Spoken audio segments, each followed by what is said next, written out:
Sa kaugnay pa ring balita, suportado ng maliliit na negosyante sa Lanao del Sur ang pagsusulong ng panukalang Bangsamoro Basic Law. Inaasahan na daw kasi na makakatulong ang BBL sa pagpapaunlad ng ekonomiya sa Mindanao.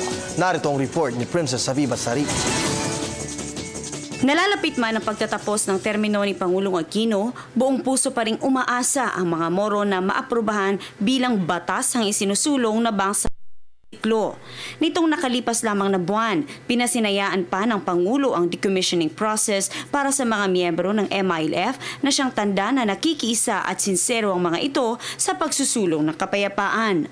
Isa lamang ang normalization sa mga annex ng BBL kung saan nakapaloob dito ang pakikiisa ng itatayong Bangsamoro sa usaping pangseguridad.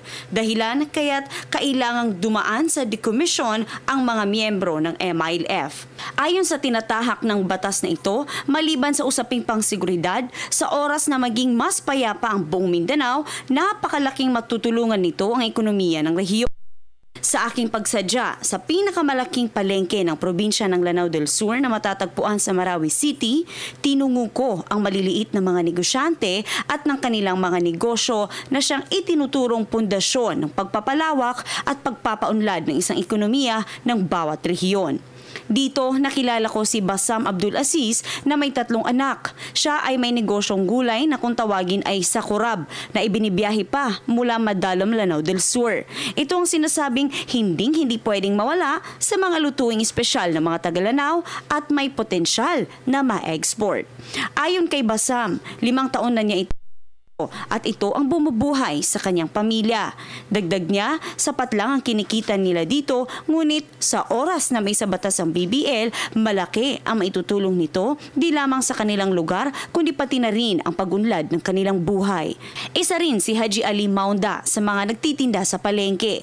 3 taon na itong nagtitinda naman ng kung tawagin ay pusan, maliliit na klase ng isda na sa Lanao lamang makikita at matitikman. Para din sa kanya, isang oportunidad ang BBL.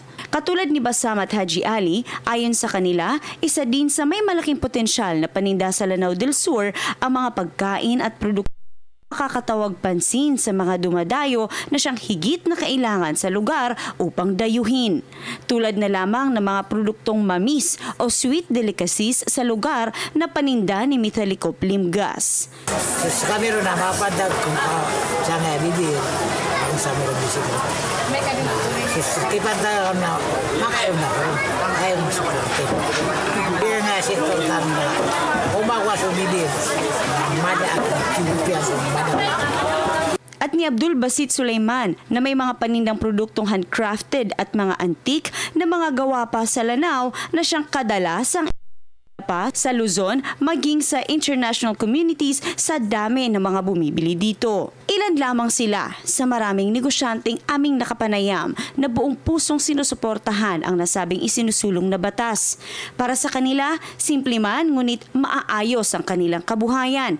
Ngunit kung BBL umano ang pag-uusapan, ito ang magiging susi sa tuluyang magandang buhay ng kanilang tinatamasa at maaaring mas higitan pa nito ang kanilang katayuan sa ngayon.